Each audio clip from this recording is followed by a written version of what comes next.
Huyu bidada alikutana na mwanaume Instagram na wakawa na mawasiliano ya muda mrefu sana na hatimaye wakawa na mahusiano. Sasa huyu dada akamuomba jamaa kuwa anataka aende nyumbani kwake. Mchezi naye akakunjua kiroho safi kabisa, ila akamwambia mimi nitasafiri kama mwezi hivi, ila akijaharibika kitu. Akamtumia address ya nyumba alafu akamwambia aende, akitoka safarini atamkuta. Sasa hapo pisi imefika nyumbani kwa bwana yake na imegonga sana hodi na hakuna mtu ambaye amekuja kumfungulia, lakini kuna jamaa anakuja. Ukimwangalia vizuri unagundua kuwa huyu jamaa ni mfanyakazi wa ndani, yani houseboy. Jamaa anaitwa John. Bidada akaanza kufoka, we kijana haujui majukumu yako nini? Yani nimegonga hodi muda wote huo, ina maana ulikuwa unisikii? John akasema nisamehe, alafu akamuuliza wewe ndiye niliambiwa kuwa na bosi utakuja sio? Bidada akamjibu shombo, alafu akamwambia beba mabegi peleka ndani kabla sijampigia simu mchumba wangu aje kukufukuza kazi. John aliposikia mambo ya kufukuzwa kazi basi ikabidi afanye kazi. Shosti alipofika ndani kwanza akapata wenge, yani kadata kinoma na geto la mchezi.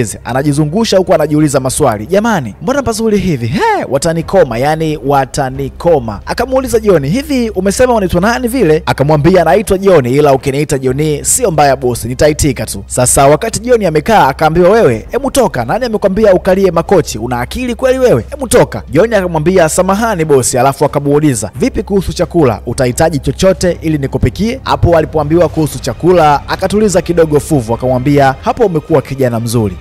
Nataka potato chips na exox. Hii exox ni mwenyewe kweli sijajua, ila anyway tuendelee, tutajua vitu vingi sana humu ndani. John akamwambia bosi samahani, hatuna potato hapa ila tuna kitu kinaitwa yam, so kama hautojali utakula yam na hiyo exox kwa sababu duka lipo mbali, kwa hiyo nikienda kuchukua vitu nitachelewa na huenda utapata njaa sana. Akamwambia John, mimi sijali hata kama utaniambia duka lipo kwenye sayari ya Mars, mimi nataka potato. John ameshamaliza kupika, sasa ameleta msosi mezani na wakati anataka kuondoka akamzuia, akamwambia unaenda wapi? John akamwambia na mimi naenda kula bosi. Akasema unasemaje? Wewe kaa hapa mpaka nimalize kula. Vipi kama nikihitaji kitu? Vipi kama nikikabwa na tonge? Na vipi kama nikihitaji tishu? Nani atakayeenda kuniletea? Kwa hiyo kaa hapa mpaka nimalize kula. Leo bidada nguo zimechafuka, akaona hapa mfuaji ni John. John akagoma, akamwambia bosi ameniambia hii sio sehemu ya kazi yangu, kwa hiyo mimi sifui. Akamwambia nakulipa mshahara alafu unanipangia kazi ya kufanya nyumbani kwangu? Unaweza ukasema kwamba yeye ndo analipa mshahara kweli? John akamwambia kazi yangu humu ndani ni kupika na kufanya usafi. Bidada akavua ndara anataka ampige John, akamuuliza nguo utafua au haufui? Mwanetu nguo alifua. Hii sampuli ya bidada kama huyu hapa Bongo unaipata Tandale tu. Leo pisi imeleta bwana ndani. John akala bonge la kofi. Wewe mbona umekaa kizembezembe sana wewe Nagonga mlango muda wote huo lakini haufungui, au ulikuwa unapanda mnazi? Na John akaambiwa ole wako useme kuwa nimeleta mwanaume humu ndani.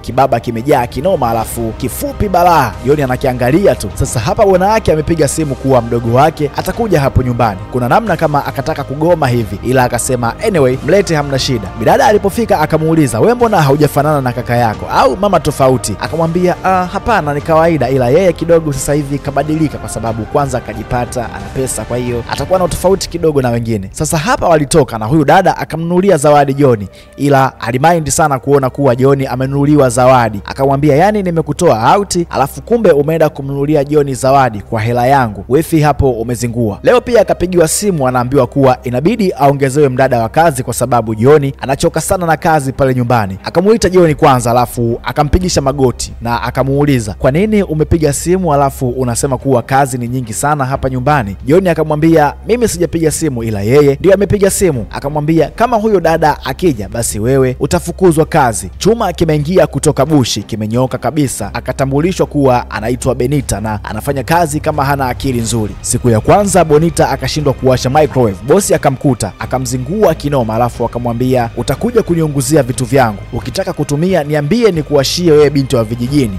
Benita hataki kabisa kuitwa binti wa kijijini. Akawasha moto, akamwambia bosi unikome kabisa kuniita binti wa kijijini. Mimi naitwa Benita. Ukiwa na shida yoyote na mimi niite kwa jina la Benita. Akataka kumpiga. Benita akamwambia madam usiniguse. Kama ukinigusa na mimi nitakugusa. Sasa chagua moja, tugusane au uvunge tu siku iishe. Benita akaleta msosi mezani. Sasa bidada akataka mletee zile habari ambazo walikuwa anamletea John kipindi kile. Akamwambia akae pale mpaka wamalize kula. Benita akasema hawezi kufanya huo upuuzi. Kiufupi Benita ni kibuko yake huyu. Benita akapoa sebuleni na anacheki zake movie. Akakutwa unafanya nini kwenye sebule yangu? Benita akasema chumbani kwake mpweke. Ndipo akaona ni bora aje akae sebuleni ili aangalie TV, lakini akafukuzwa asije akaweka bakteria kwenye makochi. Kesho Kesho yake Benita anapika huku anakula zake ngoma, anajimbia tu Ozeba Ozeba Ozeba. Ghafla akaingia ndani akamuuliza John yuko wapi? Nilimwambia aje akusaidie kupika. Benita akamwambia yule ni mwanaume, hatakiwi kuja jikoni wakati mimi mtoto wa kike nipo, ndio maana nimemwambia akapumzike. Akamwambia wewe una akili kweli? Yaani wanawake wanawaza huko nje wanaume wajue kupika, alafu wewe unakuja kuniambia kuwa umemwambia John akapumzike. Wewe ni mwehu eti. Akawa anamsogelea ili amuataki, lakini Benita kashika bonge la bisu. Akamwambia yani madam, kama ukisogea tu kuna namna utajuta kwa nini umesogea. Benita akavurugwa kinoma. Alivyoondoka Benita akaendelea kula zake ngoma kama kawaida. Leo amekaa anavuta zake bangi, akamuita John alafu akamwambia akae. John akakaa. Akamwambia unajua sio kwamba wewe ni mbaya, kuna namna unavutia hivi, ila sema tu unakuaga na kiburi fulani hivi. Sasa nataka ukanifanyie massage chumbani kwangu. John akakataa, akasema madam, hiyo sio sehemu ya kazi yangu. Bidada akamwambia sasa hiyo nimeiongeza leo, utanifanyia massage. Ngozi yangu laini alafu nina mafuta fulani hivi ndani, so usiwaze. Alafu mwisho wa massage unaweza ukawa mzuri au wewe unaonaje? John akakataa, akasepa. Sasa jamaa leo kapiga simu akamwambia kuwa kesho anarudi. Sasa kwa kuwa hawajawahi kuonana, bidada akafurahi sana, akamwambia yani baby ukirudi utaenjoy sana. Sasa asubuhi kaita wafanyakazi wake wote akawaambia kuwa bwana wake leo anakuja. Sasa ole wao waseme kuwa alikuwa anawanyanyasa. Sasa hapa kuna gari inaingia, inaonesha kabisa kuwa mwamba amefika. Pisi inafurahi kinoma bwana wake amekuja, lakini shida ni kwamba hawajawahi kuonana kabisa. Mtu wa kwanza kushuka ni wifi yake, akashtuka na akamwambia Imelda, sasa mbona mimi sijaambiwa kama na wewe unakuja leo? Lakini wakati anashangaa akashuka John, akapata wengi zaidi, alafu akauliza mpenzi wangu yuko wapi? Mbona nyewe watu wengine mpo kimya na wala hamzungumzi kabisa? John akamwambia mimi ndiye mpenzi wako ambaye ulikuwa unazungumza naye kwenye simu kipindi chote hicho. Benita akamuuliza John, ina maana wewe ndiye bosi ambaye tulikuwa tunamsubiria muda wote huu? John akasema ndiyo mimi. Bidada akasema huu ni utani, unadhani mimi sina picha ya mpenzi wangu na unahisi simjui? John akasema picha sio shida, kwa sababu unaweza kuwa mtu yoyote unayetaka kwa kutumia picha tu. Kwa mfano mimi nimetumia picha ya mtu mwingine kuwa yule mpenzi wako. Alafu John akamwambia kuwa ule ulikuwa ni mpango ambao aliutengeneza yeye pamoja na rafiki yake, kwa sababu alikuwa anatamani kupata mwanamke atakayempenda na kupenda watu wengine, lakini pia awe mfanyakazi wa ndani. Lakini yeye hakutimiza hayo yote kwa sababu kwanza alikuwa na roho mbaya kiasi kwamba alikuwa anampigisha deki John. Kwa hiyo John alichokisema ni kwamba sasa nimeamua bora nimuoe Benita, kwa sababu yeye alikuwa akinikuta jikoni ananifukuza kwa sababu sio sehemu yangu, ila wewe ulikuwa haujali kuhusu hilo. Benita kaokota dodo. Hapa Sister Du analalamika, anasema sasa hivi anaweza kupika, anaweza kuosha vyombo na kila kitu cha ndani, kwa hiyo anaomba asamehewe. Analia. Mzigo unaisha, mwamba anamlisha Benita, ila Benita bado haamini kilichotokea.